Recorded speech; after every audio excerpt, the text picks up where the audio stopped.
que les dejo con el doctor Jorge Herrera para que nos diserte sobre la neuropedagogía en la América Latina. Adelante. Bueno, antes que nada, quiero expresarle las gracias a mi hijo, vamos a decir putativo, el doctor César Castellanos, a quien realmente, bueno, les quiero como un hijo y siempre le mando muchas bendiciones. Y agradecerles a todos ustedes, docentes de este país que he querido tanto en mi vida, porque allí viví 10 años, uno de las mejores épocas de mi vida. Como decía el doctor Castellano, en mis años mozos, que bueno, ya hace tiempo de eso. Así que antes que nada, pues muchas gracias por esta oportunidad de poder llegar a tantos de ustedes y por el interés que ustedes están mostrando por mejorar la acción pedagógica a través de los conocimientos de la neurociencia.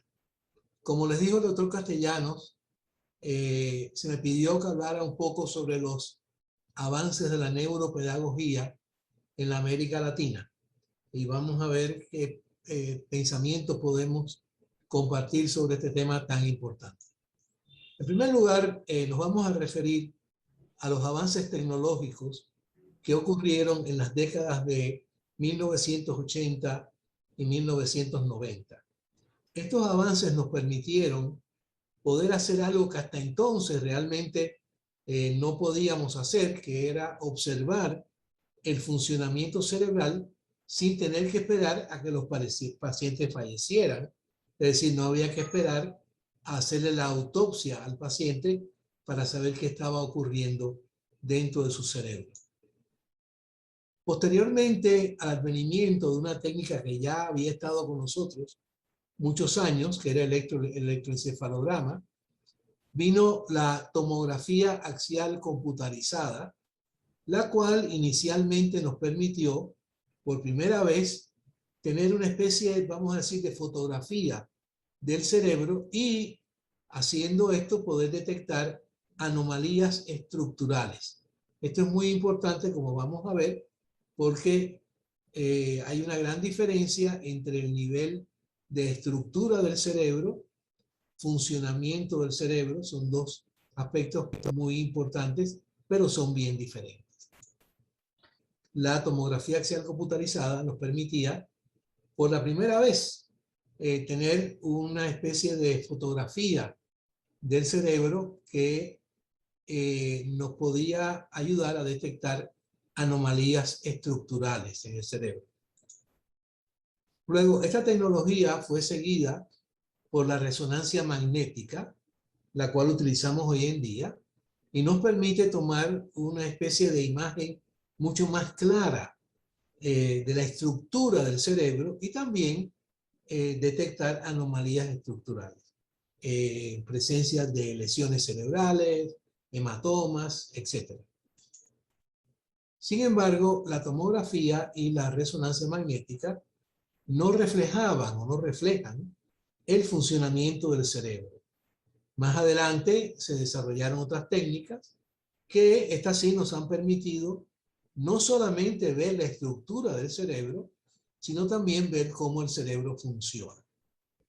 Dentro de estas se encuentran la magnetoencefalografía, una tecnología utilizada primordialmente en Europa, la llamada resonancia magnética funcional, donde hacemos este estudio de las imágenes del cerebro mientras que el paciente está haciendo algo y vemos cómo el cerebro va cambiando a medida que la función se va poniendo en marcha.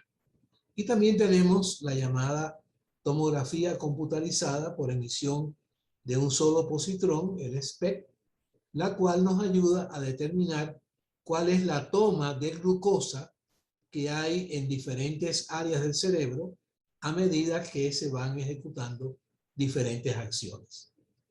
Hoy en día también contamos con la tractografía, que es una tecnología de punta muy nueva, no necesariamente de uso demasiado difundido todavía, Pero esta tecnología nos permite ver el funcionamiento de redes neurales, de cómo el cerebro se organiza a través de diferentes áreas para ejecutar una función determinada, y también podemos ver las conexiones existentes entre diferentes regiones cerebrales, sobre todo cuando el paciente o la persona está ejecutando una tarea compleja. El advenimiento de toda esta tecnología llevó a una acumulación de conocimientos que han resultado, de nuevo, sin lugar a dudas, que el diagnóstico de enfermedades neurológicas sea mucho más eficaz, mucho más certero, y por lo tanto ha redundado en un mejor abordaje terapéutico. Y tenemos herramientas mucho más sofisticadas que nos permiten darle el frente a una serie de enfermedades y condiciones neurológicas que antiguamente no era posible que las trataran. A partir de ahí, el campo de la neurociencia se consolidó y también se diversificó. Y esto dio cabida a otras disciplinas más especializadas, tales como en la neurociencia cognitiva aplicada, sobre lo cual ustedes han hablado en el diplomado, y la neuropsicología, especialidad que tanto el doctor Castellanos como yo ejercemos. Por otro lado, también hubo una extensión de los hallazgos obtenidos por la tecnología que les describí a otros muchos campos de acción. Dentro de estos está la educación, pero hoy en día tenemos neuro de esto y neuro de lo otro. Tenemos neuromarketing, tenemos neuroingeniería, tenemos neuroarquitectura, o sea que hemos puesto al cerebro dentro de una serie de campos de desenvolvimiento del ser humano. Y por supuesto aquí tenemos la educación. Y esto dio pie al surgimiento de el tema que nos ocupa hoy en día y que ha ocupado el diplomado que ustedes han realizado, que es la neuropedagogía, o también como llamamos la neuroeducación. Y para fines de esta conferencia vamos a utilizar estos dos términos de manera intercambiable, la neuropedagogía y la neuroeducación. La neuropedagogía y la neuroeducación intentan llevar al salón de clases los conocimientos del funcionamiento cerebral acumulados por la neurociencia. Sin embargo, como veremos más adelante, han habido muchas dificultades en poder traducir los hallazgos de la neurociencia al quehacer pedagógico. Y eso es un tema que todavía está muy candente, muy vigente, y se está trabajando para poder crear lo que vamos a llamar puentes entre el conocimiento desarrollado en la neurociencia, en el laboratorio, en el hospital, y la aplicación de esos conocimientos al salón de clases en el quehacer pedagógico. Sin embargo, esto no ha detenido el surgimiento de programas de formación de personal docente en las disciplinas de la neuropedagogía y en la neuroeducación en países como los Estados Unidos y Europa, pero también lo mismo ha ocurrido en América Latina. Y testimonio de esto es el diplomado que ustedes acaban de realizar a través del IDECIP. De todo este marco de referencia, en un estudio llevado a cabo en Venezuela y recientemente publicado en España por Carvajal, quien revisó el auge paulatino, es decir, que han ido surgiendo programas de neuroeducación en diferentes universidades latinoamericanas a través del paso del tiempo. Como tema central de su trabajo, Carvajal se planteó la interrogante de que si este auge que se ha visto en las universidades latinoamericanas implica llevar a cabo investigaciones básicas de ciencia o aplicar estos resultados en el salón de clase o traducir la neurociencia o los hallazgos de la neurociencia a la acción pedagógica. Dentro del contexto de su investigación, Carvajal analizó las ofertas de formación de posgrado en neuropedagogía en 39 universidades. Dentro de estas habían 22 universidades latinoamericanas, 12 anglosajonas y 5 españolas. Las preguntas de investigación que guiaron el análisis de los contenidos de las ofertas de formación de posgrado en neuroeducación hechas por las universidades fueron las siguientes. En primer lugar, Carvajal se planteó la interrogante de que cuáles eran las universidades latinoamericanas en comparación con las anglosajonas o españolas que ofrecían esta formación. En segundo lugar, indagó sobre la comparación de los enfoques teóricos entre las universidades latinoamericanas y las anglosajonas y las españolas. Por último, Carvajal también se planteó la relación entre el posicionamiento, es decir, dónde se ubicaban, el ranking, él le decía, usando el término en inglés, de las universidades y sus enfoques teóricos en sus ofertas de formación de posgrado en neuroeducación o neuropedagogía. Las universidades anglosajonas estudiadas por Carvajal se encontraban en Canadá, los Estados Unidos y en el Reino Unido. Evidentemente las españolas en España y las latinoamericanas en Brasil, en la Argentina, en Chile, en Colombia, en Perú y en Paraguay.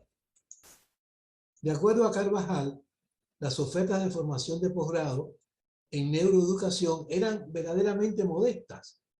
Solamente aproximadamente el 3% de las universidades en todos estos países de América Latina ofrecían este tipo de formación de posgrado y menos del 1%, el 0.8% de las universidades anglosajonas y españolas.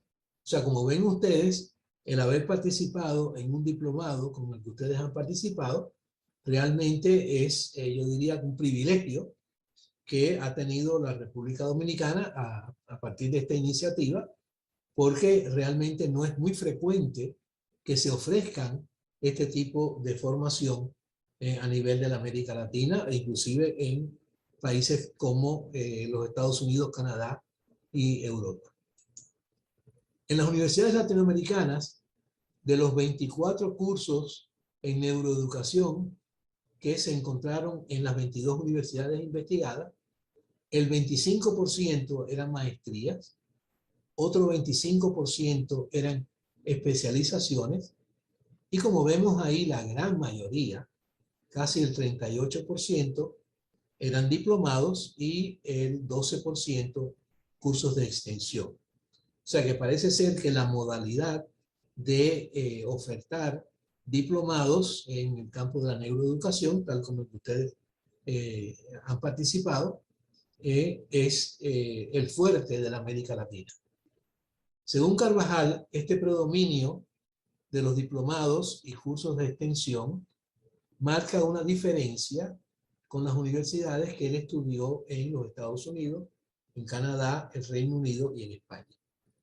En estos países no se ofertan este tipo de cursos, no existe el nivel de diplomatura, sino que solamente las especializaciones, maestrías y doctorados. También investigó los enfoques teóricos dentro de las diferentes ofertas de formación de posgrado en neuroeducación. Los dividió en 3 tipos de enfoques. Aplicativo, es decir, si el contenido teórico de la oferta de posgrado que se hacía estaba dirigida a darle destrezas a los miembros del personal educativo para poder aplicar los conocimientos desarrollados en la neurociencia dentro del ámbito pedagógico. Interdisciplinario, es decir, sí se hacía hincapié en investigar cuáles eran los aportes de las diferentes disciplinas, la neurología, la psicofisiología, la neuropsicología, a el quehacer educativo. Y traductor, es decir, sí se podían tomar premisas y hallazgos encontrados por la neurociencia y poderlos traducir fácilmente a el acto pedagógico. Encontró que la preponderancia del enfoque teórico en la formación ofertada por las universidades latinoamericanas era en un 70% aplicativo, es decir, tratar de enseñarle a los docentes cómo incluir en el acto pedagógico los hallazgos de la neurociencia. Cosa que, como vamos a ver más adelante, tiene grandes dificultades y nosotros vamos a proponer en esta conferencia una especie de esquema de aplicación, de puente, para que se facilite la aplicación del conocimiento desarrollado en el laboratorio de la neurociencia a el salón de clases.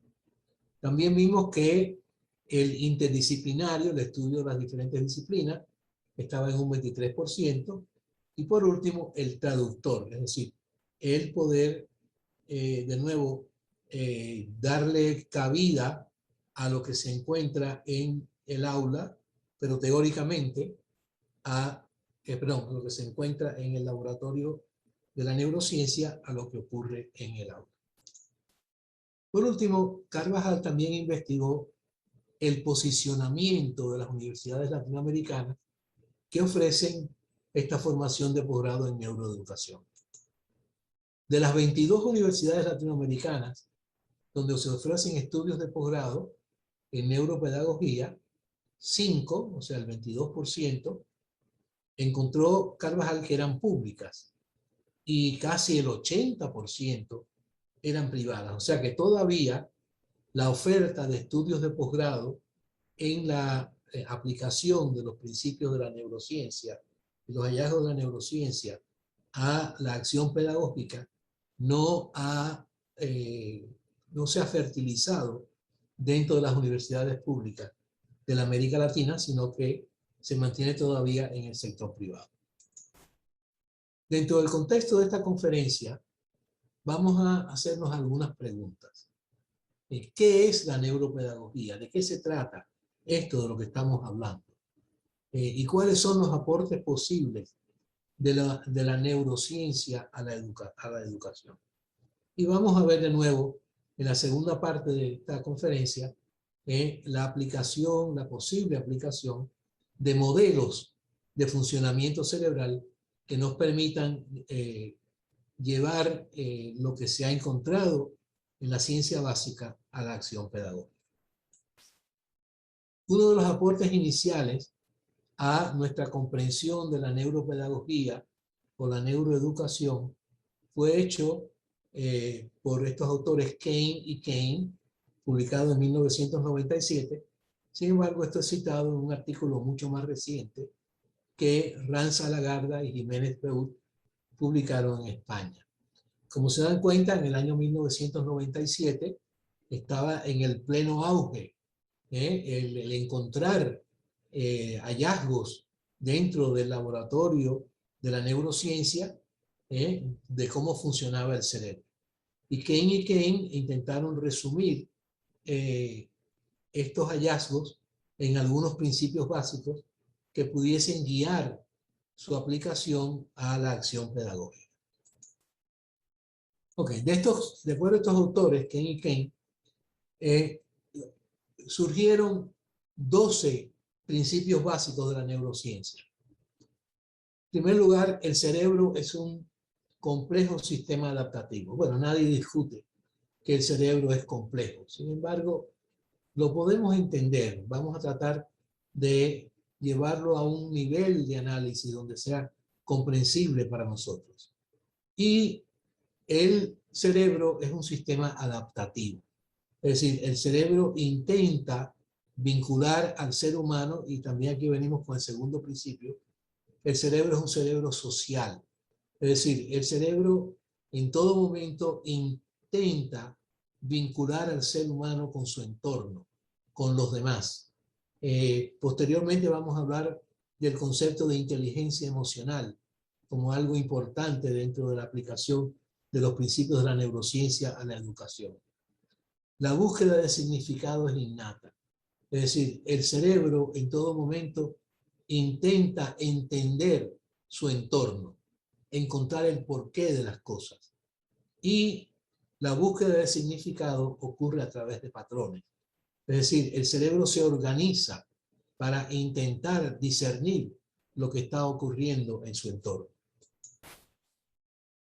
Muy importante, las emociones son críticas para la elaboración de patrones, es decir, de esquemas que el cerebro tenga para interpretar lo que está ocurriendo a su alrededor. Por una parte, vamos a ver esto reflejado en uno de los modelos de atención que vamos a considerar, y también cuando hablemos de la inteligencia emocional. Cada cerebro simultáneamente percibe y crea partes y todos. Es decir, el cerebro analiza los componentes de la situación, pero también analiza la Gestalten, es decir, el todo. El aprendizaje implica tanto una atención focalizada como una percepción periférica. Es decir, cuando nosotros intentamos aprender, no solamente aprendemos lo que intentamos aprender, sino que también hay elementos que van a ocurrir que no están necesariamente dirigidos, sino que van a ocurrir incidentalmente. El aprendizaje siempre implica procesos conscientes e inconscientes, no lo mismo. A veces nos damos cuenta de que estamos intentando aprender algo y a veces estamos aprendiendo cosas de manera incidental. Tenemos al menos dos maneras de organizar la memoria, y vamos a hablar cuando hablemos del aprendizaje. Vamos a hablar de una manera de organizar la memoria conjuntamente con las emociones, y otra manera de organizar las memorias a través de las llamadas aferenciaciones multisensoriales. Es decir, crear imágenes que podamos evocar que han sido nutridas por las diferentes avenidas sensoriales. El aprendizaje desarrolla al cerebro durante toda la vida. Es decir, continuamente estamos aprendiendo. No hay necesariamente un punto en que el cerebro ya deja de aprender. El aprendizaje complejo se incrementa por el desafío, cuando retamos al cerebro. Sin embargo, cuando creamos ansiedad, estrés, amenaza, vamos a ver un efecto adverso al aprendizaje. Y, por supuesto, algo que es, yo creo que esto cae por su propio peso, cada cerebro está organizado de una manera única, a través de todas las experiencias que el ser humano tiene en el transcurso de su vida. Ranza Lagarda y Jiménez Beu afirmaron también que la neuropedagogía y la neuroeducación están fundamentadas en la capacidad de plasticidad cerebral. Es decir, la capacidad que tienen las neuronas o las células cerebrales en formar nuevas conexiones entre sí como producto del aprendizaje. Esto no es nada nuevo. Esquemas de aprendizaje desarrollados desde los años 50 del siglo pasado por teóricos como Donald Ording Hebb, por ejemplo, ya hablaba de cómo el cerebro se va organizando en secuencias, en rutas que facilitan el aprendizaje a medida que va teniendo diferentes experiencias. Según estos autores, ellos identificaron 4 principios educativos que se pueden derivar de los aportes de la neurociencia. La educación del ser humano debe dirigirse hacia todas sus dimensiones, como vamos a ver en los modelos que vamos a discutir posteriormente. incluimos el aspecto intelectual o cognitivo, físico, la relación con los demás, social, creativa, a través de las funciones ejecutivas, por supuesto emocional, de una manera integrada. Es decir, tenemos que ver al alumno como un todo, no solamente en un interés de que aprenda a recordar cosas, sino no solamente informarlo, sino también formarlo. El conocimiento se va generando de manera progresiva a partir de las conexiones entre los conceptos ya existentes en los alumnos y los nuevos que se le presenten. Es decir, es un proceso incremental. A medida que vamos acumulando información y estrategias de acumulación de información, esto nos va a permitir acumular mejor la información. El docente en este sentido es un facilitador del aprendizaje y debe crear entornos favorables y estimulantes. Como vamos a ver en uno de los modelos de atención de los cuales vamos a hablar, para que el alumno atienda, el alumno debe de estar motivado a atender.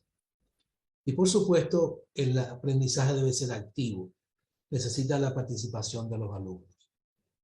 El aprendizaje se produce de manera progresiva y adecuada a la edad y a los intereses de los alumnos. Es decir, cada edad tiene un momento para aprender ciertas cosas. Aguilar Chupujipoma, no sé cómo este señor se crió con ese apellido, el pobre, en un estudio bibliográfico publicado en Ecuador, reconoce el valor de los aportes de la neurociencia al quehacer pedagógico. Sin embargo, como ya hemos mencionado, hay dificultades que se pueden encontrar frente a la aplicación de estos conocimientos dentro del ámbito educativo.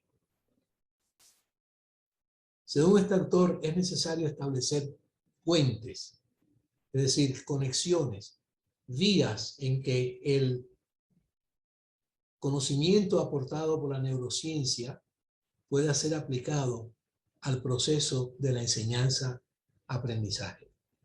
Y propone la creación de varios tipos de puentes para solventar la brecha que pueden existir entre todos los quehaceres. Dentro de esto se encuentran puentes según criterios disciplinares, es decir, los neurocientíficos deben de tomar conciencia de que los hallazgos que van encontrando en el laboratorio, en el hospital, deban de ser puestos de tal manera o informados de tal manera de que sean asequibles a poder ser implementados en el salón de clase. También basados en la formación de recursos humanos. Es importante que los neurocientíficos aprendan un poco de educación y, como en el caso de ustedes que son docentes, que los docentes también aprendan sobre el funcionamiento cerebral. Debemos también de buscar constructos comunes. Y cuando hablemos posteriormente de los modelos de funcionamiento cerebral, ustedes van a ver que hemos intentado buscar un acercamiento donde los constructos valgan tanto para el laboratorio como para la clase. También basados en consideraciones metodológicas. Tenemos que entender que lo que ocurre en el laboratorio y lo que ocurre en el salón de clase tienen dos tipos de metodología de investigación diferentes. Y de alguna manera tenemos que establecer un diálogo entre ambas realidades. Y por último, basados en la multiplicidad de niveles de análisis. Cuando nosotros hablemos de los modelos, de los cuales vamos a hablar posteriormente, vamos a tratar de llevar el nivel de análisis que sea comprensible para las personas que se han formado en el campo de la pedagogía. Aquí la analogía es la siguiente. Yo no tengo que entender cómo funciona el carburador de mi automóvil para yo poder ser un buen chofer, para yo poder ser un buen conductor. ¿Bien? Sino que debo de entender cómo funciona el automóvil y cómo yo puedo poner esas funciones de alguna manera en marcha para poder utilizarlo como medio de transporte. De Sousa Martins, Posada Bernal y Lucio Tavera, en otro estudio bibliográfico llevado a cabo en Colombia, exploraron la relación entre los principios de la neurociencia y sus aplicaciones a la docencia en la educación infantil.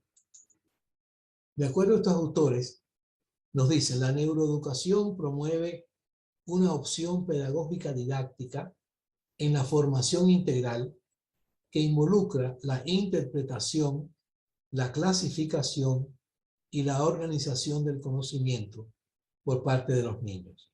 Es decir, de nuevo, ayudar al niño a interpretar lo que está ocurriendo en su entorno, poder organizarlo racionalmente y poder poner este conocimiento en práctica. En un artículo publicado en España, Martínez González y colaboradores repasan los posibles aportes de la neurociencia cognitiva en general y de la neuropsicología en particular al desarrollo curricular dentro del ámbito educativo. De acuerdo a estos autores, hubo una publicación muy importante en Estados Unidos en el año 2000 de la Academia de Ciencias de ese país, donde se pusieron en relieve los avances realizados por la neurociencia en la década anterior, y esta publicación sugiere su aplicación a la educación. En su extenso repaso bibliográfico, estos autores identificaron áreas específicas dentro de las cuales los aportes de la neurociencia pueden impactar de manera positiva la gestión educativa. Dentro de estas se encuentran una serie de competencias en la comunicación lingüística, es decir, el conocimiento de la neurociencia nos permite comunicarnos mejor, entender mejor las matemáticas, entender mejor la ciencia y la tecnología, entender mejor el funcionamiento digital, que hoy en día es tan importante. También nos enseña a aprender, muy importante. Competencias sociales y cívicas, es decir, cómo nos vinculamos con nuestro entorno, y también cómo desarrollamos un sentido de iniciativa y un espíritu emprendedor, y cómo tomamos conciencia de cómo nos expresamos dentro de nuestro entorno cultural. Mauro, en la Argentina, describe un programa muy importante que surgió en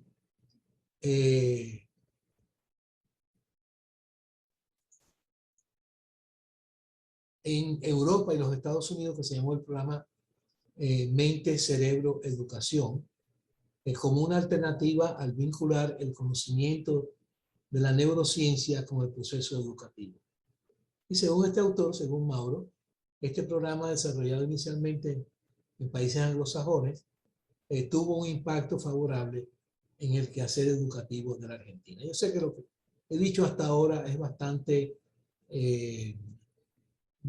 quizás no demasiado concreto, pero espero que cuando hablemos de los modelos de funcionamiento cerebral, ustedes puedan ver una alternativa importante a esta inquietud de poder traducir lo que ocurre en el laboratorio de la neurociencia a la acción pedagógica.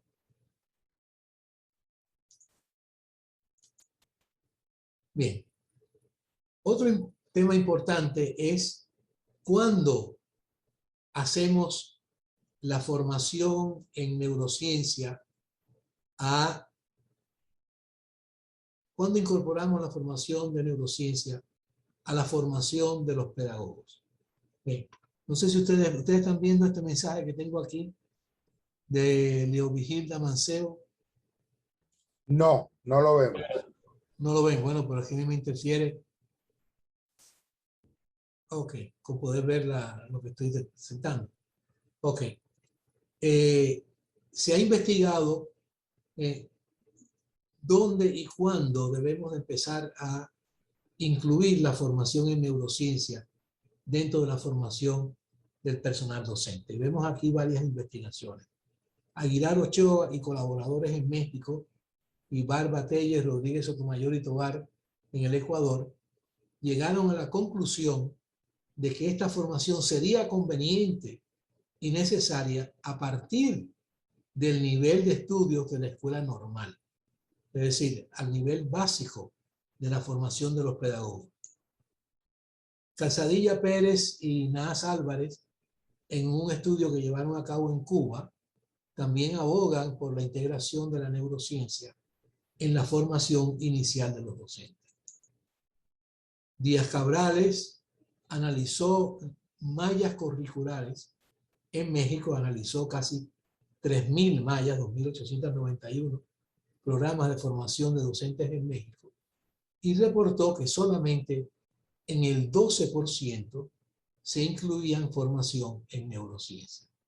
Lo que decíamos anteriormente, hay que estudiar nuestra disciplina y poder darle a los miembros de nuestra disciplina las herramientas, los conceptos básicos para que puedan entender lo que ocurre en la neurociencia. Esto no significa que también a los neurocientíficos sería importante enseñarles un poco sobre la realidad educativa. En otro estudio llevado también en Cuba, Jiménez Pérez y compañía constataron las deficiencias de los docentes en el conocimiento de la neurociencia y encontraron una falta de inclusión de los conocimientos obtenidos por la misma en los programas de formación de los docentes. Otros autores, como Bejar en España, Guitar Pérez Puelles en Cuba también, reconocen que hay un abismo entre el conocimiento acumulado por la neurociencia sobre el funcionamiento cerebral y la práctica pedagógica, y abogaron porque se desarrollen puentes que conecten ambas disciplinas. De nuevo, nosotros tenemos una propuesta de puentes en esta presentación. Por otro lado, autoras como Biaggi, en la Argentina, nos dicen que cuando el pedagogo es capaz de poder articular su acción educativa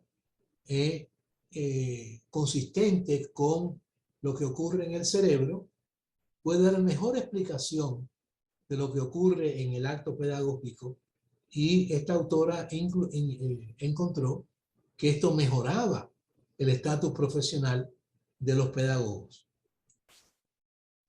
Bien. A pesar de los grandes avances de la neurociencia sobre el conocimiento del funcionamiento del cerebro, no ha habido necesariamente, como hemos visto, un impacto amplio sobre el quehacer educativo. Carballo Márquez, en España, planteó la existencia de barreras que previenen la implementación de los conocimientos de la neurociencia al quehacer pedagógico. Dentro de esto, esta autora plantea que existen grandes diferencias culturales entre ambas disciplinas, lo cual no facilita la comunicación entre ambas. También plantean que las dos disciplinas difieren en los objetivos de sus investigaciones y no hablan el mismo idioma.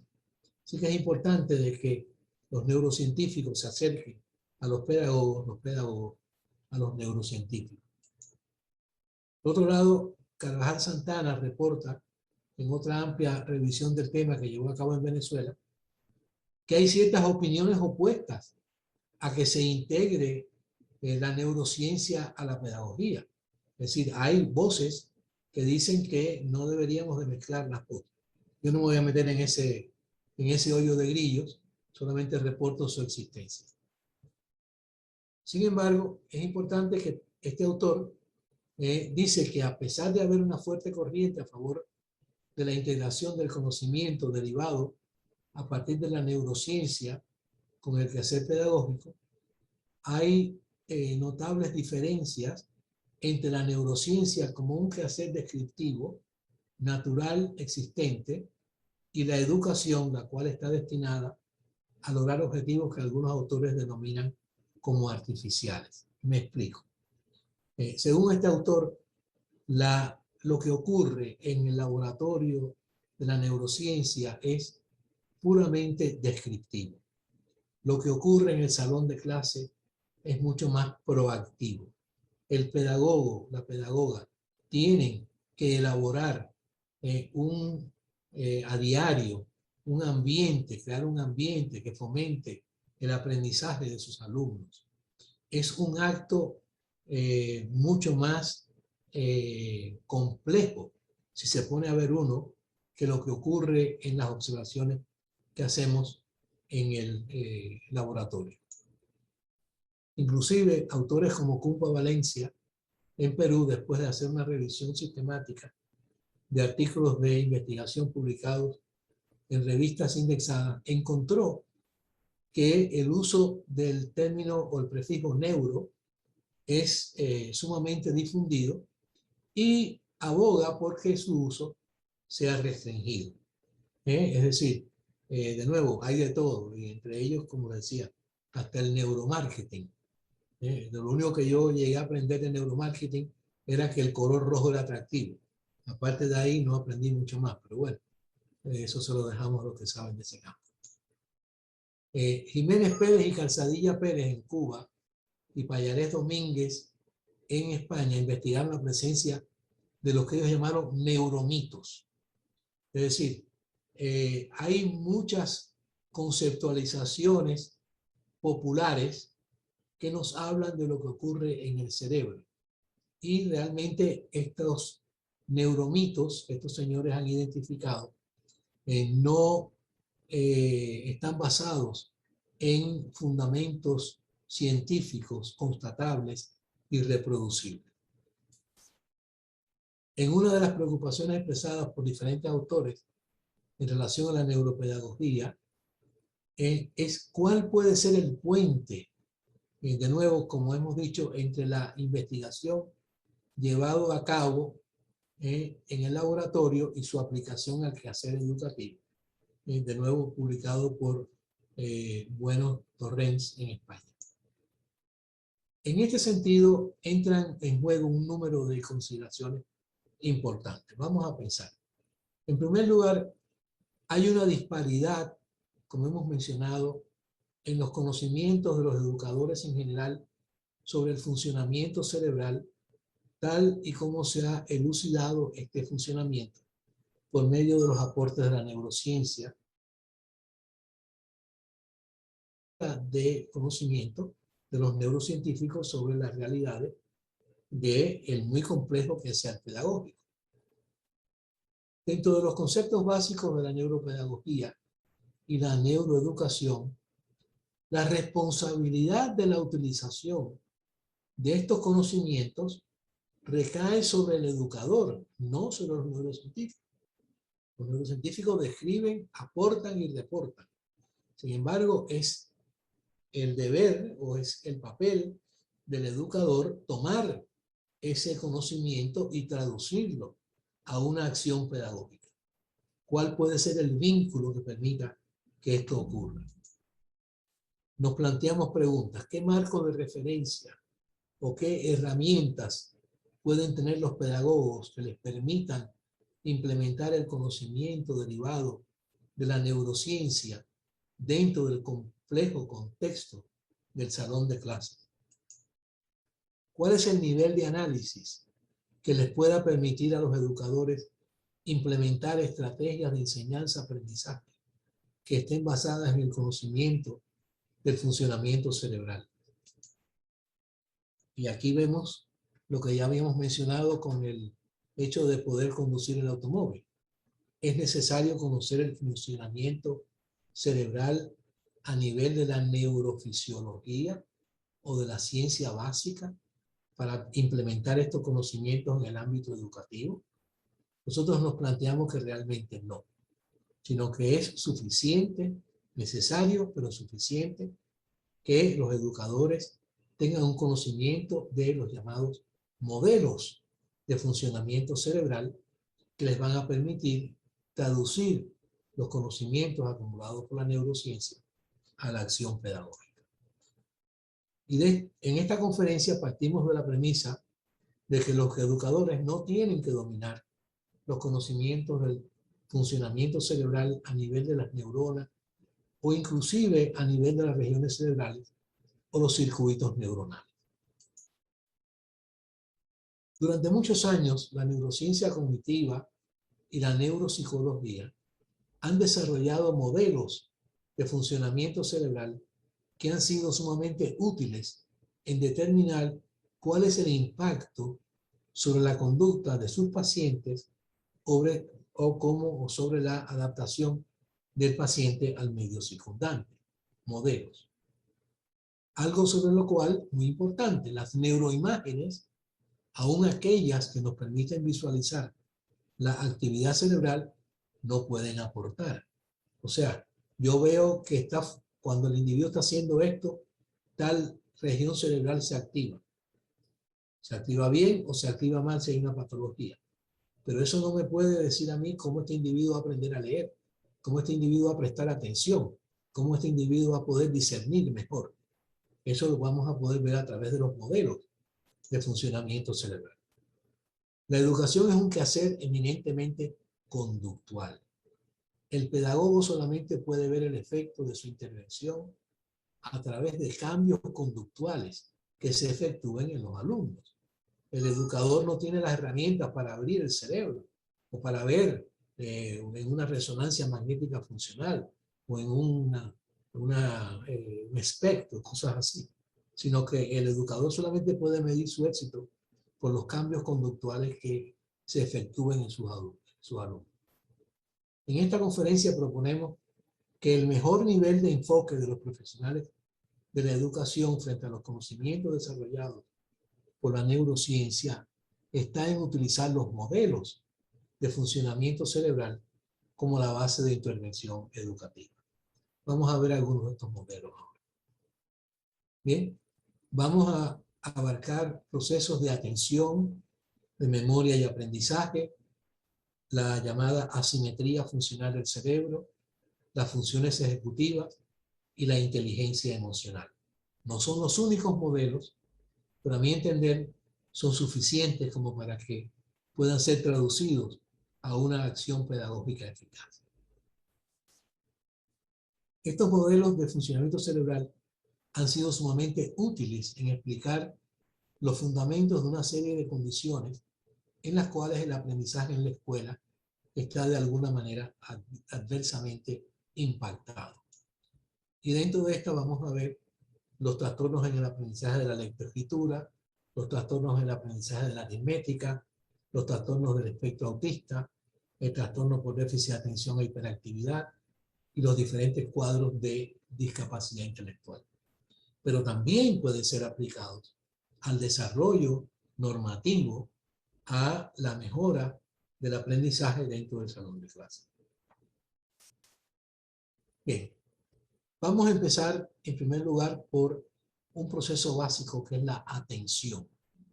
Para muchos autores, la atención es la entrada de la cognición. Si no se está prestando atención, no hay forma de llegar a aprender. Para lograr la atención de sus alumnos, los docentes deben estar familiarizados con un concepto muy básico, el cual llamamos el reflejo de orientación.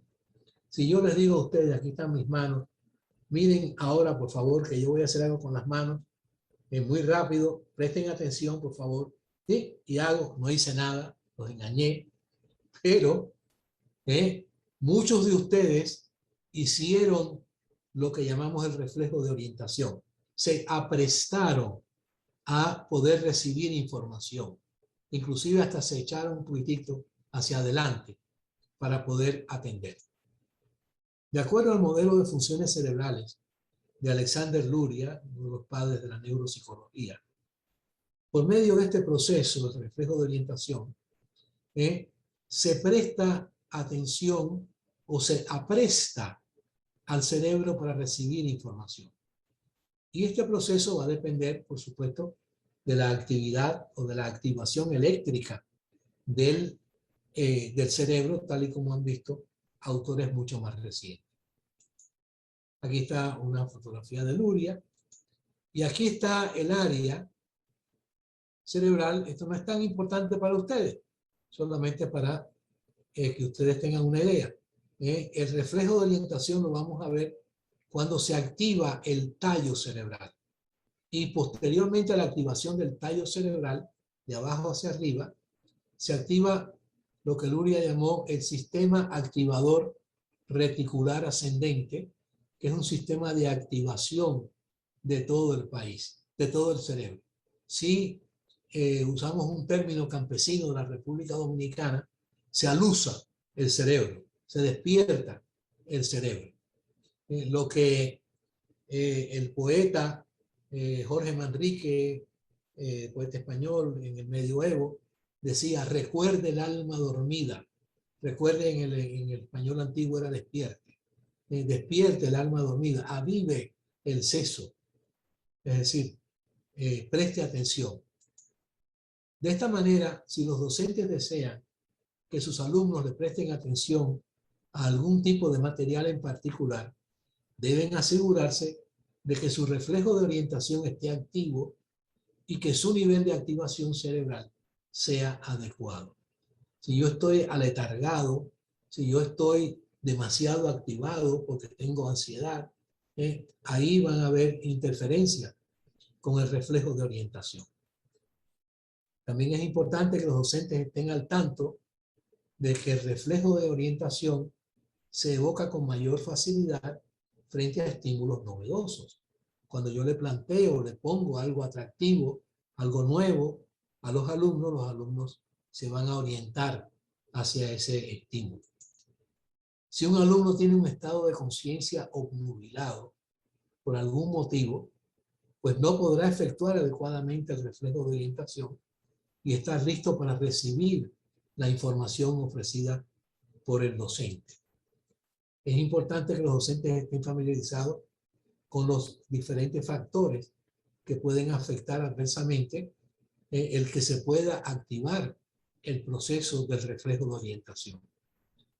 Por ejemplo, drogas, sustancias adictivas, el alcohol, pueden afectar adversamente el reflejo de orientación.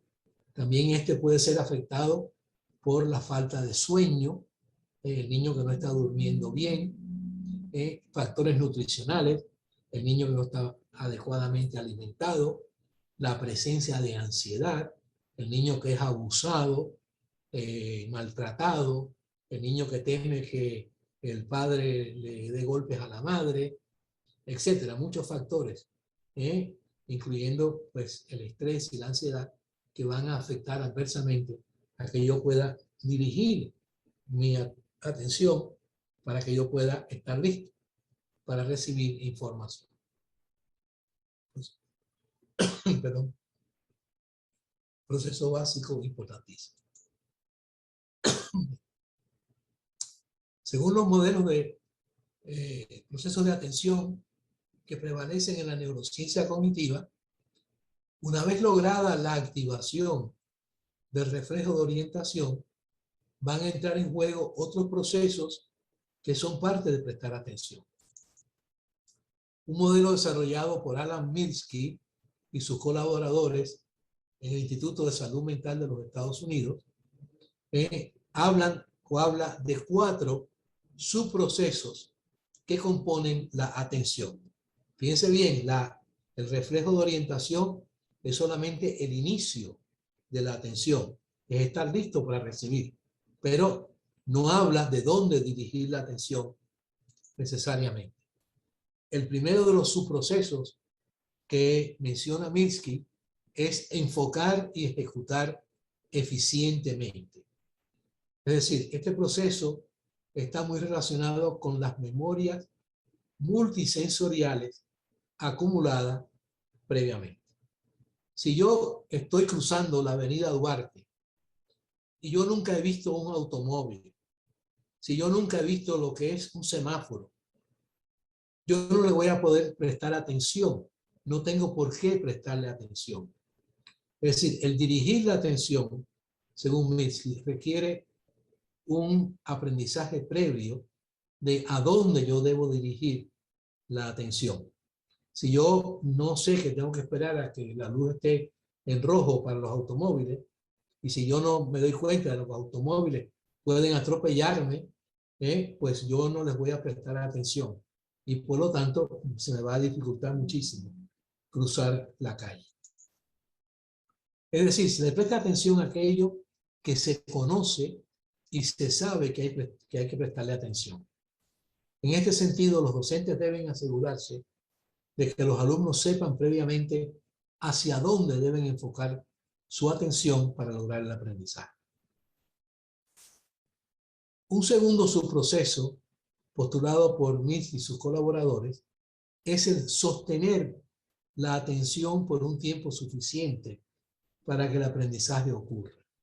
Esta es una de las grandes dificultades que tienen los niños que padecen de lo que se llama el trastorno por déficit de atención e hiperactividad. No es que ellos no focalicen, sino que se les disminuye la atención, no tienen lo que se llama perseverancia en atender. Lo mismo ocurre con personas que han tenido golpes en la cabeza, pierden la perseverancia y se desgregan fácilmente. Pero cuando estamos queriendo que el alumno en el salón de clases preste atención, una vez que la haya dirigido hacia donde debe, pues vamos a tratar de que las actividades fomenten que continúe prestando atención hasta que el aprendizaje ocurra. Y luego es importante que los docentes pauten la presentación del material con un ritmo temporal suficiente para que los alumnos puedan mantener su foco de atención sobre el material y puedan llevar a cabo el siguiente paso o subcomponente del proceso atencional, que es codificar la información de la atención a la memoria de trabajo. Es decir, yo me activo, atiendo a lo que debo atender, sostengo y esa información se traduce a la memoria de trabajo. Cuando las personas se ponen mayores, el cuerpo se lentifica y también se lentifican los procesos patológicos, lo cual quiere decir que es un factor, es un proceso protector para el ser humano. Pero eso hace que cuando ponemos algo encima de una mesa y estamos ya mayores, como nos hemos lentificado, el proceso de traducción de la atención a la memoria no ocurre con tanta facilidad como ocurría anteriormente, y el paciente va a reportar que tiene problemas de memoria, aunque lo que tiene realmente son problemas de atención. Uno de los componentes importantes de la interacción docente-alumno es que este último aprenda, es decir, que pueda incorporar nueva información a su memoria. Posteriormente, en esta presentación, vamos a hablar de otro modelo de funcionamiento cerebral que expande sobre este aspecto de la atención, de cómo incorporar la información de la atención a la memoria. Y por último, una vez incorporado el material que debe ser aprendido a la memoria del alumno, es importante que se efectúe el siguiente componente, el cual es cambiar el foco de atención, llamamos adaptativamente, para hacer frente a nuevos aprendizajes. Es decir, en vez de continuar prestándole atención a lo que estábamos prestando atención anteriormente, queremos cambiar el foco. Y es muy importante que los docentes en su actividad en el salón de clases pauten diferencias entre actividades para que el alumno fácilmente pueda efectuar este cambio adaptativo de la atención para poder darle cabida a nueva información.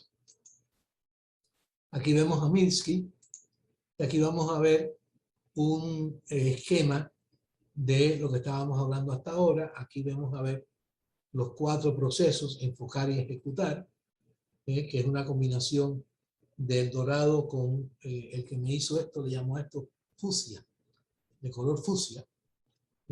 Como ustedes ven, esta combinación para enfocar y ejecutar depende de los lóbulos parietales, y de aquí vamos a hablar de dónde se acumulan informaciones multisensoriales, cuando hablemos de aprendizaje en un ratito.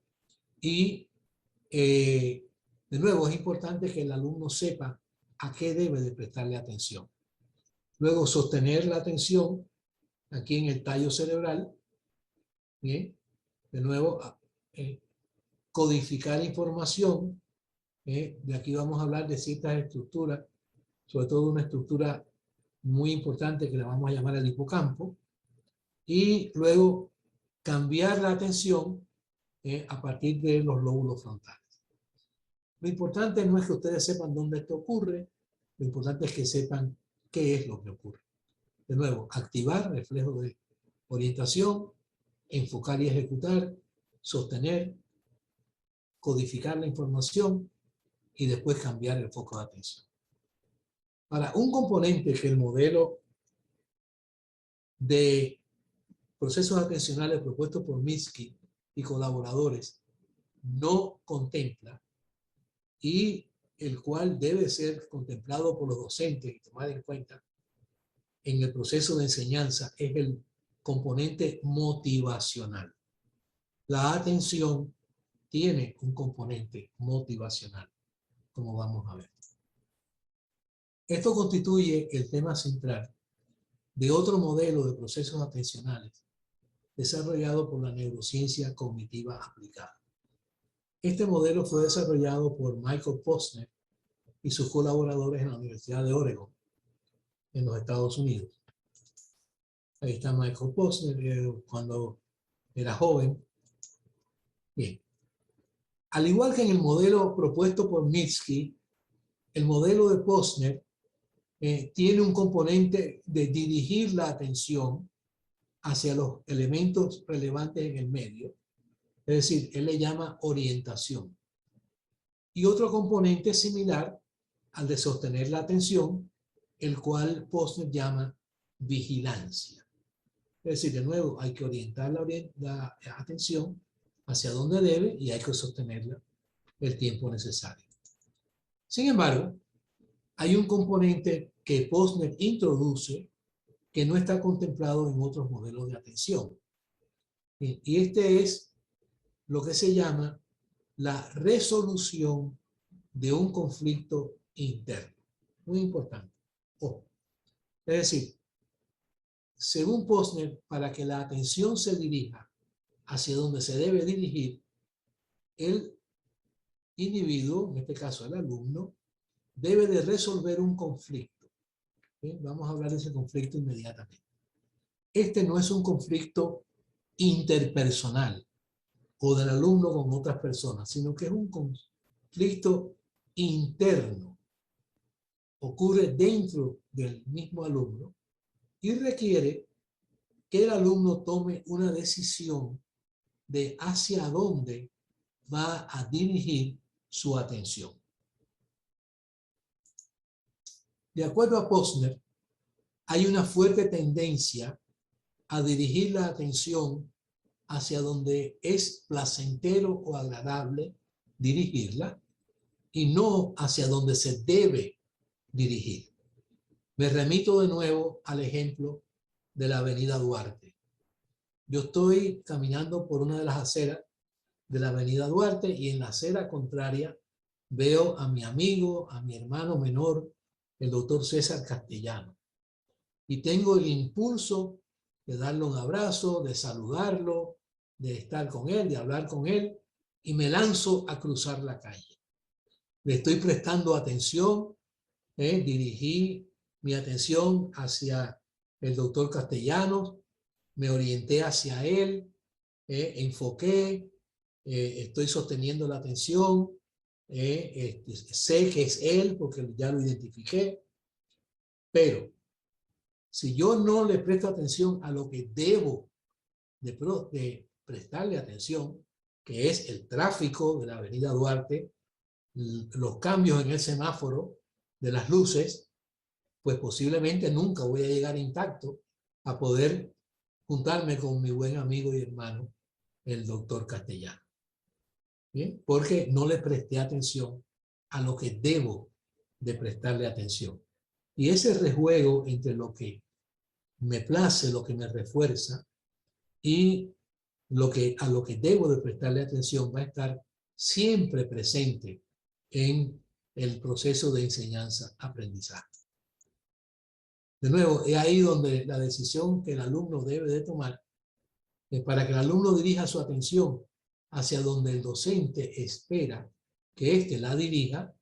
Es necesario que el docente esté consciente de este conflicto y que haga que el material hacia donde el alumno debe dirigir su atención le sea, claro, dentro de las posibilidades del docente, lo más agradable y lo más placentero posible, en vez de forzar a que el alumno dirija su atención hacia donde no le complace dirigirla.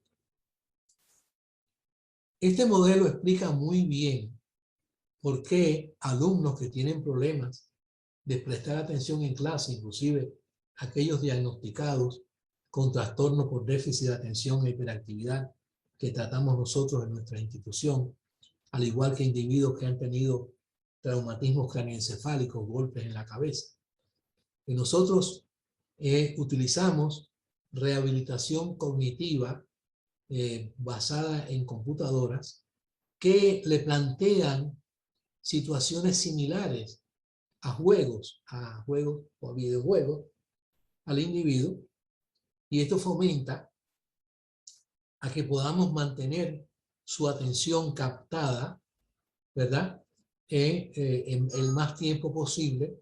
Así que nosotros utilizamos un esquema parecido a los videojuegos para que el paciente pueda sostener su atención. ¿Por qué? Porque le es agradable, le es motivante. Según Posner, nos decía, vemos con el lóbulo occipital. Es decir, al lóbulo occipital va a llegar la información visual. Sin embargo, miramos con el lóbulo frontal. Y aquí están los llamados campos visuales, que son los que van a dirigir la mirada, la atención hacia lo que debemos de prestarle atención en vez de lo que nos complace o queremos prestarle atención. Yo le he facilitado al doctor Castellano 2 artículos, que espero que él se los facilite a ustedes también, uno de La Torre del año 2002 y otro de Fernández del año 2014, donde se ofrecen buenas descripciones de los modelos de atención de Milstein y de Posner en español, para que ustedes tengan la oportunidad de leer un poquito más sobre esto. Ahora, vimos anteriormente que uno de los subprocesos o de los subcomponentes del modelo de procesos atencionales que propusieron Milstein y sus colaboradores era el de codificar la atención de la atención a la memoria de trabajo. Es decir, que ya la información no esté solamente en la atención, sino que empiece a entrar en la memoria para que se consolide y la podamos evocar posteriormente como algo aprendido. Este proceso está mucho mejor contemplado en el modelo de memoria de trabajo que desarrolló este profesor británico Alan Baddeley. Según este modelo de Baddeley, hay 2 formas de codificar la información de la atención a la memoria de trabajo. De nuevo, la memoria de trabajo, según Baddeley, se refiere al proceso de mantener la información por un periodo corto de tiempo para que ésta pueda pasar posteriormente a la memoria permanente, dándose así, por supuesto, el proceso de aprendizaje. Ahí está Baddeley. Según Baddeley, hay 2 caminos para incorporar la información en la memoria de trabajo: el llamado circuito fonológico y la agenda visoespacial. Por medio del circuito fonológico, la información se repite en voz alta o en silencio para lograr poder recordarla posteriormente. Por ejemplo, repetimos un número de teléfono varias veces, o el nombre de una persona, o el nombre de un lugar. La otra vía de incorporación de información es la llamada agenda visoespacial. Aquí lo que hacemos es hacernos una visualización de la información para nosotros poder recordarla posteriormente. El tercer componente del modelo de Baddeley es el llamado ejecutivo central. Este es el que va a determinar cuál de estos dos procesos de incorporación de información vamos a utilizar. Hay muchos determinantes, las preferencias por un estilo o el otro, el tipo de material, si el material es verbal, por supuesto, utilizamos mejor el circuito fonológico, si el material es visual, la agenda visoespacial. Muchas consideraciones que nos van a determinar cuál proceso utilizamos en codificar un tipo de información u otro. Y aquí se ve, por ejemplo, en la agenda visoespacial, todo lo que no es fácilmente verbalizable, y aquí, por ejemplo, la traducción de ciertas palabras del inglés al francés. Y el ejecutivo central, que es el que nos va a permitir decidir cuál vamos a usar, la una o la otra. Por otro lado, el docente debe estar consciente de las preferencias en el alumnado, así como la naturaleza del material a ser recordado, y brindarles la oportunidad a sus alumnos de utilizar uno u otro proceso de incorporación de la información. Vamos a otro concepto ahora, que es el manejo de la llamada asimetría funcional del cerebro. Voy a adelantarme un poquito porque estamos ya un poquito cortos de tiempo. Desde el siglo XIX se empezó a ver de que, aunque los dos hemisferios cerebrales son muy parecidos estructuralmente, funcionan de manera diferente. Neurólogos como Broca, Wernicke, Dejerin encontraron que cuando habían afectaciones en el hemisferio izquierdo se afectaba el lenguaje. Aquí están estos tres señores. Aquí está el área de Broca, el área de Wernicke, lo que ocurre cuando Dejerin encontró que un paciente había perdido la capacidad de leer. Vamos a sacar esto un poquito. También se destaca el trabajo de Samuel T. Orton sobre las dificultades del aprendizaje de la lectura. Para todos estos autores, el hemisferio izquierdo era el dominante y dejaba un papel mucho menos importante al hemisferio derecho. Aquí está Orton. El mismo Alexander Luria, en su trabajo monumental sobre las funciones corticales superiores en el hombre, en este libro le dedica más de 500 páginas al hemisferio izquierdo y solamente unos párrafos al hemisferio derecho, al cual él se refiere casi despectivamente como el otro. El otro. Sí. Sin embargo, a partir de los aportes de una escuela de neuropsicología originada por Ralph Reitan a mediados de los años 50, se empezó a tomar conciencia de la importancia del hemisferio derecho, tanto en los procesos cognitivos como en la regulación de las emociones.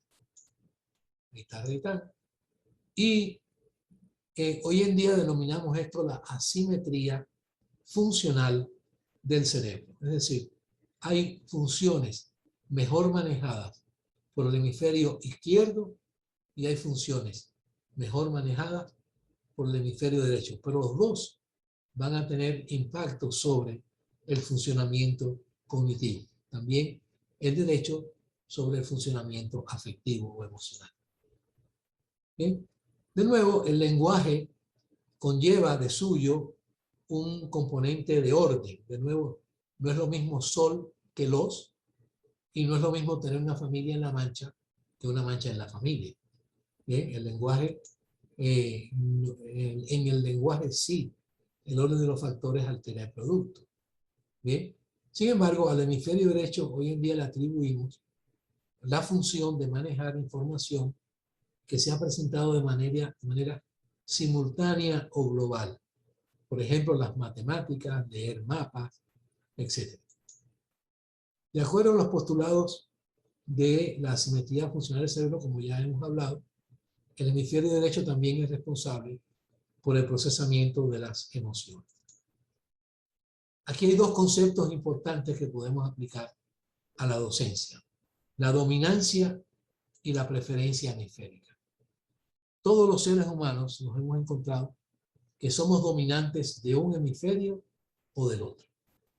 Es decir, hay una preferencia por utilizar la información que es secuenciada lingüística o utilizar la información que es presentada globalmente. Por eso hay abogados, hay letrados, por eso hay ingenieros, por eso hay arquitectos. ¿Bien? Es decir, preferencias y dominancia hemisféricas, muy importante. Y aquí vamos a hablar del trabajo de este señor Robert Sennhausen, quien en los años 70 examinó aproximadamente 4.000 niños en Nueva York y encontró una cosa muy importante.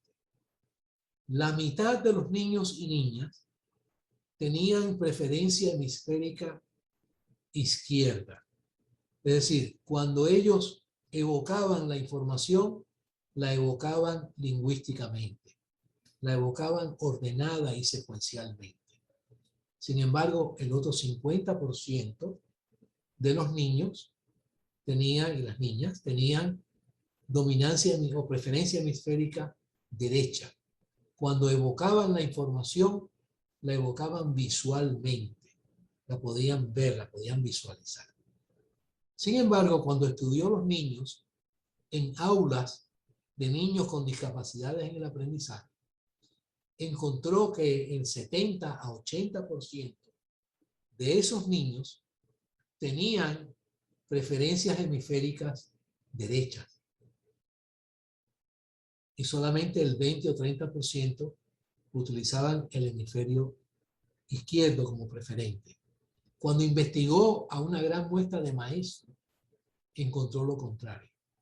En los maestros, la preferencia hemisférica era del hemisferio derecho, izquierdo, y en pocos maestros la preferencia por el hemisferio izquierdo, lo cual le llegó a plantear a Sennhausen si había una disparidad en el tratamiento de los niños, algo que yo se los dejo a ustedes para que ustedes lo consideren y lo piensen.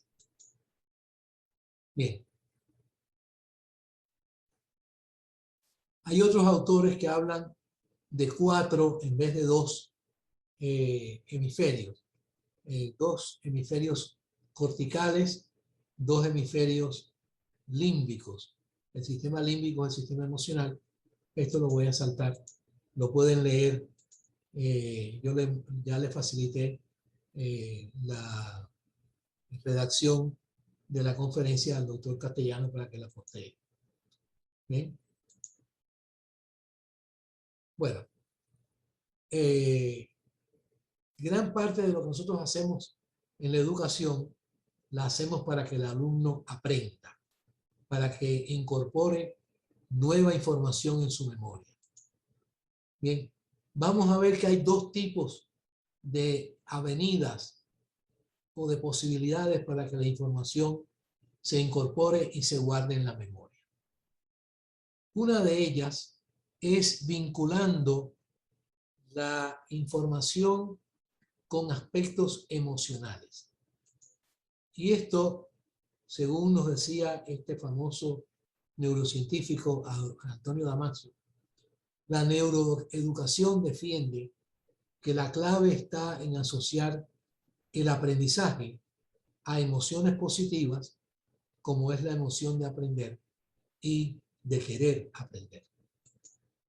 Aquí hay una estructura cerebral muy importante, a la cual, muy pequeñita, pero muy importante, a la cual llamamos el hipocampo. El hipocampo es parte del sistema límbico. El sistema límbico es el sistema subcortical, aquí está la corteza y por debajo de la corteza, este sistema que maneja las emociones. El hipocampo va a ser responsable por la acumulación de la información que tiene un sentido emocional para nosotros o que tiene también un contexto. Así que una forma de acumular información eficazmente es haciéndola agradable, uniéndola a emociones gratas. Otra forma de acumular información es creando las llamadas imágenes multisensoriales. Si yo le digo a ustedes, a ver, explíquenme, los bembilibolos se colcupearon las trentámolas. Dirán, bueno, ¿y de qué carambola está hablando este hombre? Porque ustedes no tienen acumulados en sus cerebros ningunos referentes sobre bembilibolos, colcupear como verbo, trentámolas. Sin embargo, si les digo, no, los niños se comieron las galletitas. Ah, hombre, caramba, ya sé de qué estamos, ya sabemos de lo que usted está hablando. ¿Ok?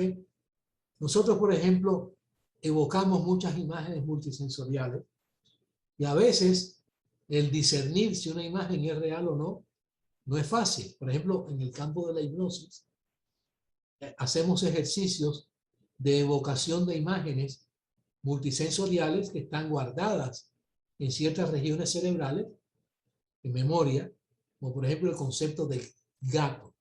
Si yo les digo, a ver, cierren los ojos y piensen en gato. Ustedes pueden pensar en el tacto del pelo del gato, el tacto de la lengua áspera del gato, el maullido, o sea, el sonido del gato, cómo se ve un gato, de qué color es, etc. Ustedes tienen acumulados referentes multisensoriales. Esa es otra forma de acumular información, creando una riqueza de las aferenciaciones, de la entrada. No solamente haciendo que el individuo lo vea, sino que lo escuche, que lo palpe, que lo manipule. Y esto va a ocurrir en una zona que, si ustedes se acuerdan del esquema de atención de Mirsky, es de donde mismo va a surgir el proceso de enfocar y ejecutar la atención, que es la llamada región parietotemporo-occipital o el llamado giro angular. Aquí vamos a tener acumuladas memorias multisensoriales. De aquí es donde surge el gato. Aquí es donde no están ni los bembilibolos ni las tentámolas. ¿Bien? En este sentido, el aprendizaje estaría favorecido si los docentes le dan las oportunidades a sus alumnos de incorporar información a través de diferentes avenidas, como pueden ser la visual, la auditiva, la sinestésica, el movimiento, es decir, y la táctil. Ok.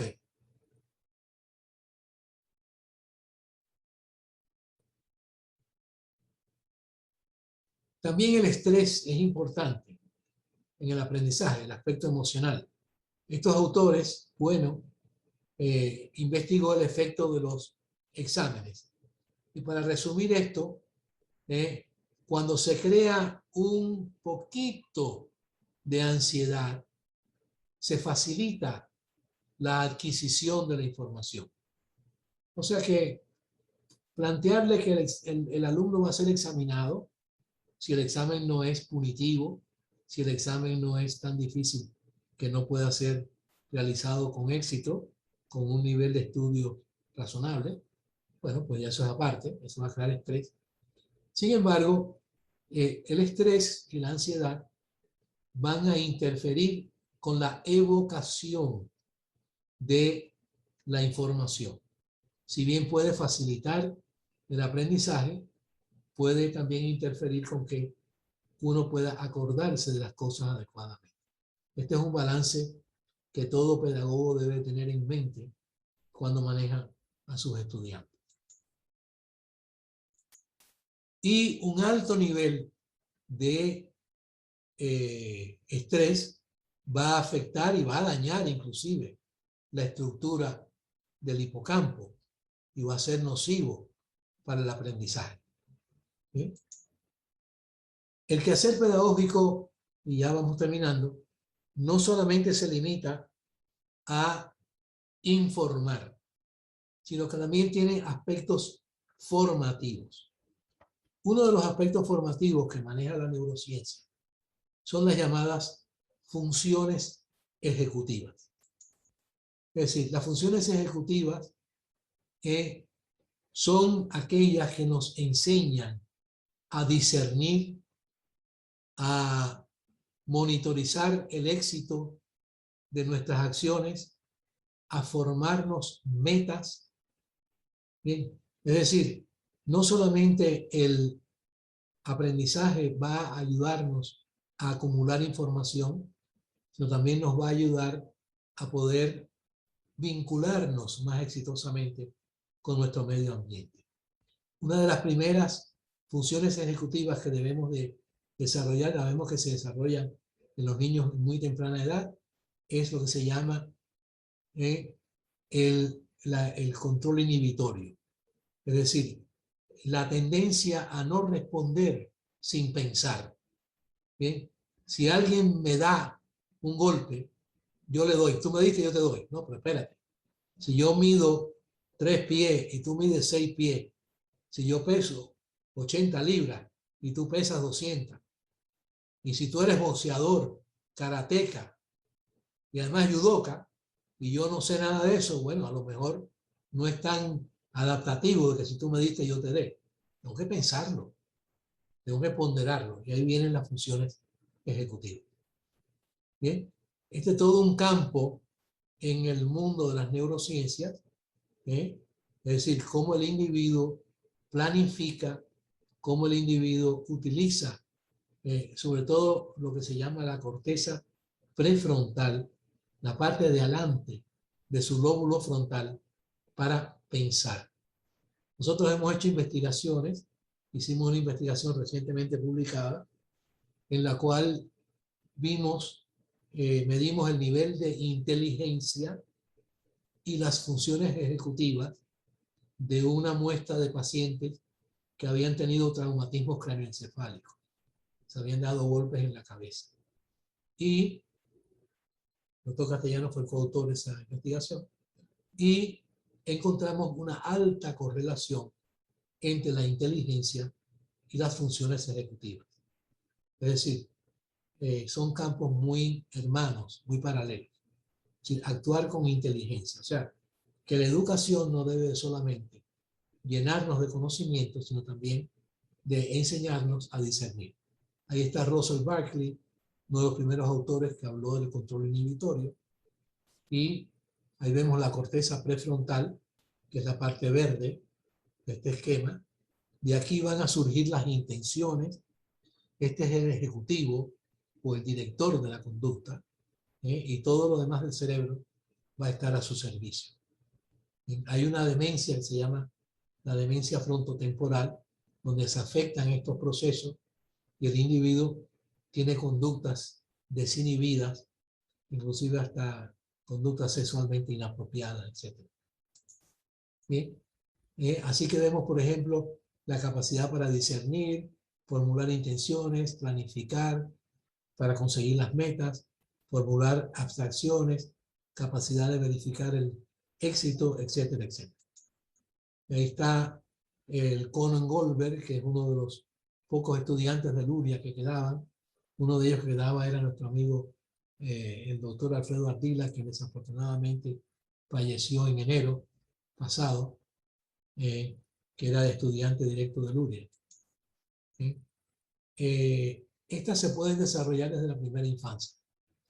Hay un libro que yo les dejo, ya se lo facilité al doctor Castellano, que les enseña y les dan pautas muy específicas de cómo ustedes pueden utilizar el salón de clases para enseñar las funciones ejecutivas. Y por último, para terminar, yo sé que estoy un poco pasado de tiempo, está la inteligencia emocional. La inteligencia emocional fue desarrollada, el concepto, por este psicólogo Daniel Goleman, y lo que nos dice es que la educación no solamente debe ayudarnos a entender, a aprender, a saber más, también a discernir, sino también debe de afectar positivamente nuestro desarrollo emocional. Nosotros inclusive en la Facultad de Medicina de la Universidad Internacional de la Florida diseñamos, yo fui partícipe del diseño de ese curso. Un curso que dura 2 años, una asignatura que se enseña una vez al mes por espacio de 2 años a los estudiantes de medicina para enseñarles a aplicar la inteligencia emocional dentro del campo del ejercicio de la medicina. El fundamento de la inteligencia emocional está en las llamadas neuronas en espejo que tenemos todos los seres humanos. Aquí están las áreas cerebrales que se activan cuando se activan las neuronas en espejo, y es la capacidad de tener empatía con otras personas y llegar a sentir lo que sienten las personas. Así que ese es otro aspecto, otro modelo desarrollado por la neurociencia cognitiva que les permite enriquecer el proceso pedagógico. Bien.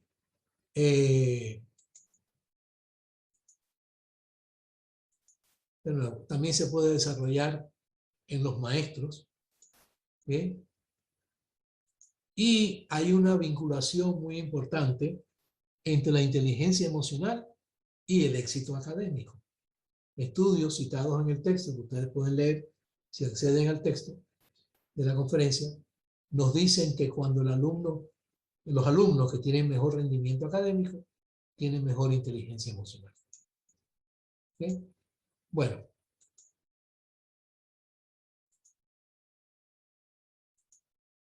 En resumidas cuentas, en este trabajo hemos propuesto un acercamiento a la formación de los pedagogos en América Latina que integre el conocimiento del funcionamiento cerebral a partir de diferentes modelos aportados por la neurociencia cognitiva aplicada. Este puede servir de puente entre el conocimiento adquirido en el laboratorio dentro del marco de las ciencias básicas y la aplicación de este dentro del ámbito pedagógico. Se han presentado modelos del funcionamiento atencional, del aprendizaje de la memoria, la simetría funcional del cerebro, las funciones ejecutivas y la inteligencia emocional. Un buen manejo de estos modelos le puede brindar al personal docente herramientas para implementar acciones pedagógicas con una base sólida de conocimiento sobre el funcionamiento cerebral de sus alumnos. Acuérdense, no hay que ser mecánico, no hay que saber lo que pasa en el carburador para ser un buen conductor de un automóvil, pero sí hay que saber cómo funciona el automóvil. ¿Bien? Les dejo, me gusta siempre dejar regalos, les dejo el regalo, aparte de los 2 artículos que les mencioné anteriormente, de 3 libros que le he facilitado en PDF al doctor Castellanos. El primero, esta obra de Alexander Ortiz Ocaña, de Colombia, quien habla sobre la neuroeducación, cómo aprende el cerebro humano y cómo deberían enseñar los docentes. Excelente obra. También la obra de María Caballero en España, donde habla de cómo incorporar la neuroeducación en el currículo y enseñar en el aula inclusiva, donde hay niños con diferentes tipos de problemas. Y por último, la obra que se refiere de Cabrera Guillén sobre el desarrollo de las funciones ejecutivas en la primera infancia, del cual hemos hablado, y el cual ofrece una serie de sugerencias extremadamente útiles y prácticas. Muchas gracias por la atención prestada. Ahí les dejo mi correo electrónico si lo quieren apuntar. Cualquiera de estas referencias que ustedes quieran en el artículo original, si me escriben yo se las envío. La bibliografía de la conferencia, por supuesto, la encuentran en la versión escrita de la misma. Muchísimas gracias. Muchísimas gracias, doctor Herrera. Excelente reflexión sobre la neuropedagogía en América Latina. Creo que tenemos mucha información para procesar allí. Le agradezco enormemente. Hemos llegado al momento de preguntas. Desde luego, como ustedes han visto, esta no es el tipo de conferencia típica que hemos tenido, que está mucho más orientada al contenido y a las técnicas y todo esto, sino que es una revisión del proceso de desarrollo de la neuropedagogía en la región latinoamericana. De todas maneras, pues probablemente alguno de ustedes tenga alguna pregunta, algún comentario o quizás alguna duda que quieran aclarar, y entonces pues lo haremos como siempre lo hacemos, levantando la mano digital. En este caso, Daniel Ventura nos va a ayudar abriendo el micrófono y diciendo el nombre de la persona que va a participar. O sea, diciendo el nombre de la persona que tiene el turno para participar. De modo que solicito a Daniel que por favor nos asista en este momento con eso. Adelante. Ok, perfecto. Bueno, buenas tardes. Tenemos las manos levantadas de Sandra y Eva Monegro. Entonces, escuchamos la pregunta de la señora Sandra. Adelante, Sandra.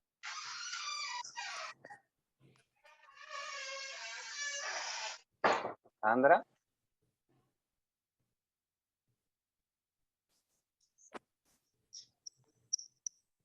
¿No está Sandra?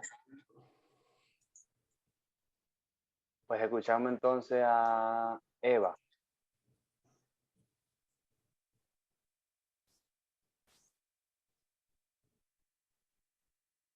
¿Qué pasó con Eva? Un segundito.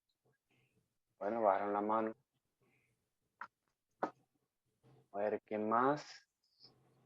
Yosetti. Adelante, Yosetti. Buenas tardes, ¿cómo están todos? Buenas tardes. Excelente tema. Tengo una pregunta. ¿Cómo cuáles actividades se le podría impartir a los estudiantes para poder diferenciar si es falta de atención o falta de memoria? Ok, bueno, yo creo que sobre todo la observación del docente en la clase. Es decir, si es falta de atención, esto se va a manifestar en el proceso de incorporar información, es decir, cuánto tiempo gasta el alumno sobre el material que el docente le ha pedido que maneje. Si están haciendo, por ejemplo, una lectura, mantiene su atención sobre la lectura y luego le vamos a hacer preguntas, por ejemplo, sobre la comprensión de la lectura para ver si ha podido incorporar en la memoria y ha tenido aprendizaje. Doctor Herrera, por favor, si es tan amable, puede dejar de compartir pantalla. De esa manera le podemos ver mucho mejor, porque entonces le veríamos a usted en la pantalla completa. Ok. Sí, así mismo, así como está ahora. Perfecto. Gracias. Bien, continuamos con la sesión de preguntas y tenemos a Yosetti Rodríguez con la mano levantada digital. Le damos el paso a Yosetti. Adelante, Yosetti. Sí, ya realicé la pregunta, Perfecto. pero yo podría decirle algo. Usar como en primaria, primer ciclo, se podría utilizar el juego de memoria para poder detectar si es falta de atención o memoria. ¿Cómo no? Claro que sí. Claro que sí. Ok, muchas gracias. Nada. Bien, abrimos el micrófono entonces a la licenciada Gloria Sandoval. Buenas tardes, doctor Herrera. Buenas tardes. ¿Cómo está usted? Muy bien, gracias. Gracias a Dios. No, yo no tengo preguntas. Yo aprovecho la oportunidad para felicitarlo. Me Muchas parece gracias, que Lorna. su presentación fue muy informativa, clara. Muchos temas de verdad de interés para esta comunidad, ¿no? Y para nosotros mismos aplicarlo en nuestras carreras y a nuestros alumnos, a nuestros pacientes. De verdad me pareció muy bueno, fue muy grato haber participado hoy el doctor Castellano me haya permitido escuchar su presentación el día de hoy. Muchas gracias, muchas gracias. Un fuerte abrazo. Gusto en verte, gusto en verte. Estoy Igual. bien. Sí, yo también a usted. Gracias. Ok, pues continuamos con la señora Eva Monegro. Adelante, Eva.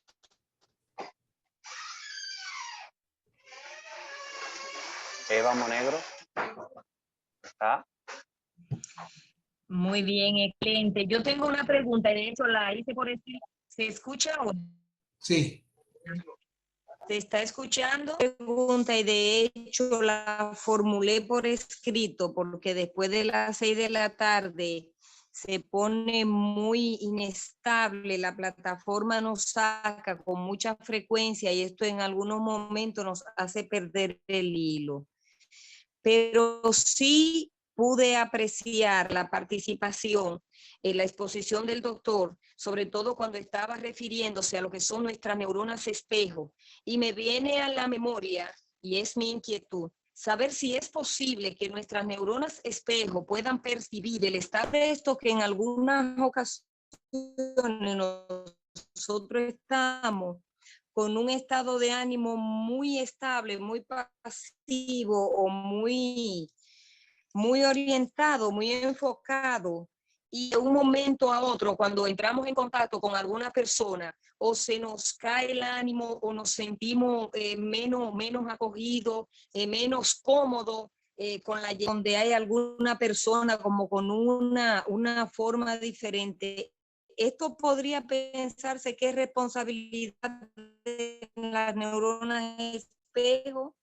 Claro, fíjate, lo mismo ocurre, ¿no te has fijado cuando hay un niño pequeñito y tú te pones a reírte, el niño se ríe, o cuando te pones a llorar, el niño llora? O sea que nosotros tenemos la capacidad para captar, claro, hay personas más sensitivas que otras, pero sí también tenemos en nuestro haber cerebral la capacidad para captar el estado de ánimo de las otras personas que nos circundan y nos pueden afectar positiva o negativamente.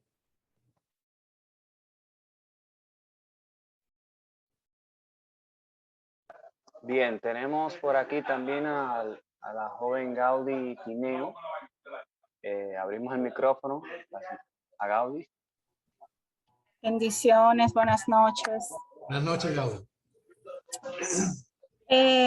Una preguntita, o no una preguntita, sino solicitarle, por favor, que si nos puede dar algunas estrategias para los docentes, para trabajar con esos estudiantes que presentan dificultad en la memoria, en la atención, pero que tenemos la dificultad en nuestro querido país de que nuestras aulas están muy sobrepobladas. O sea, un aula con 40, 45 estudiantes y que un docente tenga alrededor de 5 o 10 estudiantes con un tipo de dificultad, se le hace difícil trabajarlo de manera personalizada. Entonces, ¿qué estrategia puede utilizar el maestro para trabajar con estos tipos de chicos? Bueno, nosotros hemos hecho consultorías en Colombia, donde los problemas son muy similares. Y una de las estrategias que utilizamos es seleccionar alumnos que estén más aventajados y que sean individuos que uno perciba que son sensitivos a las problemáticas de los demás y que hagan una especie de coaching, una especie de adiestramiento, de ayuda a los individuos que tengan dificultad, sobre todo en los que tengan dificultad en atención, que les ayuden a mantener su atención focalizada, a no frustrarse con el nivel de dificultad de la información que se le esté manejando. También tomar en cuenta, por ejemplo, si el individuo tiene una capacidad de lectura independiente del material que se le ha facilitado o se le ha pedido que aprenda, o si necesita que de alguna manera se le ayude, pero la utilización de otros alumnos dentro de mismo salón de clase ha sido bastante exitoso. Bien, tenemos aquí a Yolanda Amadé Rosario. Adelante, Yolanda Amadé. Bien, buenas noches. Gracias por la oportunidad. Permítame felicitarle, señorita, por su importante exponencia. Muchas gracias. Bien, señor, cuando, por ejemplo, hay un niño que está en su desarrollo cognitivo adecuado para poder producir tanto de lectura y de escritura, y este no puede leer ni escribir y tiene la motivación y el deseo de hacerlo, y por más que se le explique, no tiene como una retención. Sabemos que tenemos que trabajar tanto en la escuela como desde la casa, pero ¿qué podemos hacer con este niño que tiene el deseo y la motivación de hacerlo y no retiene ni presenta la producción ni escritura ni lectura? Y también porque un niño puede, a la vez, puede un niño escribir pero no leer. ¿A qué viene eso que podemos hacer? Nosotros utilizamos una técnica que si me escribes, Yolanda, con mucho gusto yo te la mando el prontuario, que se llama la técnica de Fernald. Esta es una técnica multisensorial. Primero, identificamos material que el niño quiera leer. Luego identificamos palabras con las que el niño tenga dificultad, que no pueda, que no pueda descifrar fácilmente.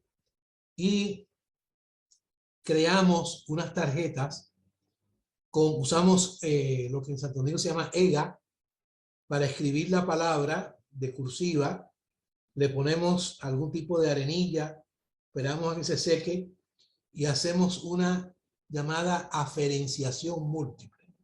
Hacemos que el individuo pase sobre la tarjeta escrita con la arenilla, que la diga y que la vea, que la escuche, y eso facilita que esa palabra se quede más sólidamente en la capacidad del paciente para poderla leer posteriormente. Intenta eso. No es difícil, no es costoso.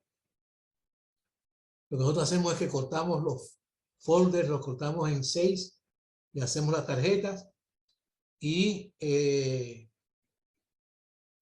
inténtalo. ¿Ok?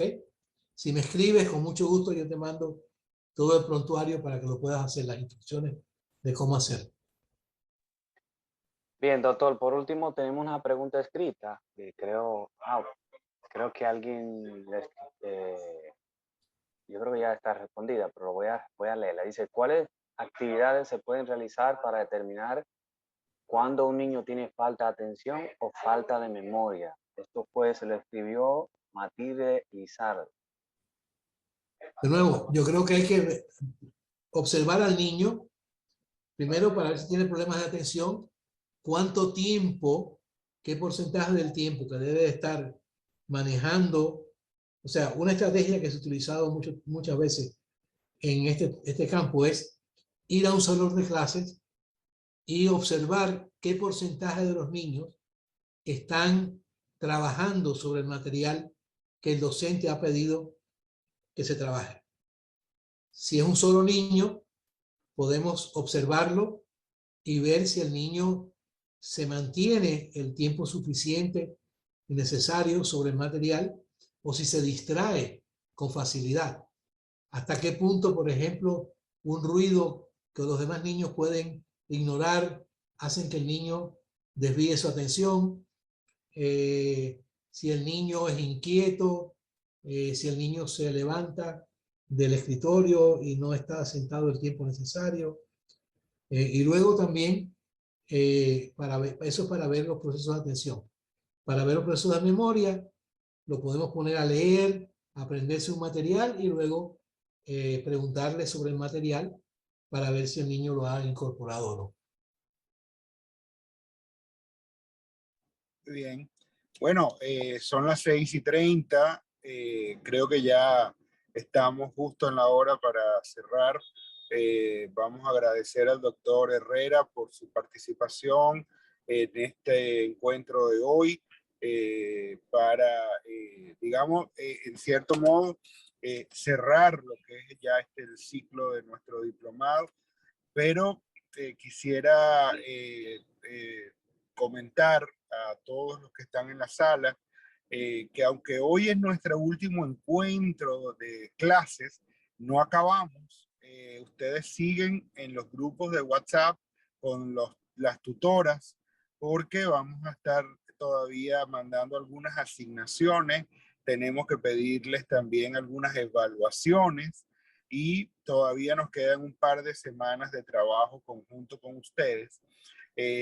Aunque no tenemos clase ya propiamente dicho el jueves, sí seguimos trabajando con ustedes. Además, los materiales que el doctor Herrera ha mencionado van a estar en la plataforma digital a partir de mañana, colgados allí para que entonces ustedes puedan acceder tanto a los libros como a la conferencia escrita como a la presentación. De modo que pueden descargarlo desde allí. Solo nos resta entonces agradecerles por su participación y vamos a continuar en contacto con ustedes para fines de algunas actividades que todavía nos faltan culminar con ustedes. Muchas gracias a todos ustedes, muchas gracias al doctor Herrera y hasta pronto. Gracias.